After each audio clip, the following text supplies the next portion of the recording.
അത് എനിക്ക് 1 മാസം സമയം കൂടി തരുമോ നിങ്ങൾ? പ്ലീസ്. എൻ്റെ അവസ്ഥ വളരെ മോശമായതുകൊണ്ടാണ്. ഈ പ്രശ്നം എന്തായാലും ഞാൻ ക്ലിയർ ആക്കും. പ്ലീസ് കുറച്ച് സമയം കൂടി. ഓക്കെ.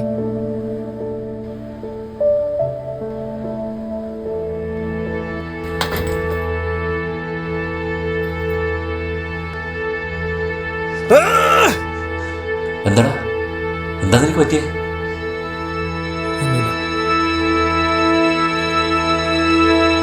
ലോണാറായിരിക്കും അല്ലേ? എടാ, നിന്റെ അടുത്ത് എത്ര തവണ പറഞ്ഞിട്ടുണ്ട് കണ്ട ഓൺലൈൻ ആപ്പിൽ നിന്ന് ലോൺ എടുക്കാൻ പാടില്ലെന്ന്. നീക്ക് എപ്പോഴാണ് പഠിക്കുക?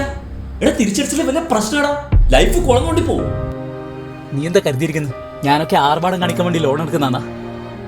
മറ്റൊരു ഗത്യന്തരമില്ലാതെ എടുത്തു പോന്നിയ ഞാൻ എങ്ങനെയോ ജീവിക്കുന്നത് എനിക്കറിയോ? വെറും 12,000 റുപ്യ സാലറി. എന്തൊക്കെ അതിൽ ചെയ്യണ്ടേ? വീട്ടിൽ ചെലവ് കൊടുക്കാൻ നോക്കണം, മരുന്ന് വാങ്ങണം, എന്തൊക്കെ ഫംഗ്ഷൻ ഉണ്ടെങ്കിൽ അവിടെ ചെലവാ, EMI അടക്കണം. സന്തോഷത്തോടു കൂടി ഒരു ലീവ് എടുത്ത് ഓർമ്മ പോലുമില്ല. എവിടെയെങ്കിലും ഒന്ന് പോകാൻ കഴിയുന്നില്ല. നമുക്ക് ആഗ്രഹിക്കുന്ന കാര്യങ്ങൾ വാങ്ങാൻ കഴിയുന്നില്ല. എടാ, നീ പറയുന്നതൊക്കെ എനിക്ക് മനസ്സിലാവും, ഞാനത് ആക്സെപ്റ്റ് ചെയ്യുന്നുണ്ട്. എടാ, എല്ലാവരുടെ ലൈഫിലും സ്ട്രഗിൾ ഉണ്ട്. അതൊക്കെ തരണം ചെയ്യേണ്ട ശക്തി നമ്മുടെ ഉള്ളിൽ തന്നെയുണ്ട്. അത് മനസ്സിലാക്കാൻ ഇങ്ങനെ മുന്നോട്ട് പോയിട്ട് ഒരു കാര്യമില്ല. അല്ലാണ്ട് എപ്പോൾ നോക്കിയാൽ നമ്മൾ നെഗറ്റീവാന്ന് വെച്ചാൽ നെഗറ്റീവ് ആവുകയുള്ളൂ നമ്മുടെ ജീവിതം. അതിൽ നിന്ന് കരകയറണ്ടേ?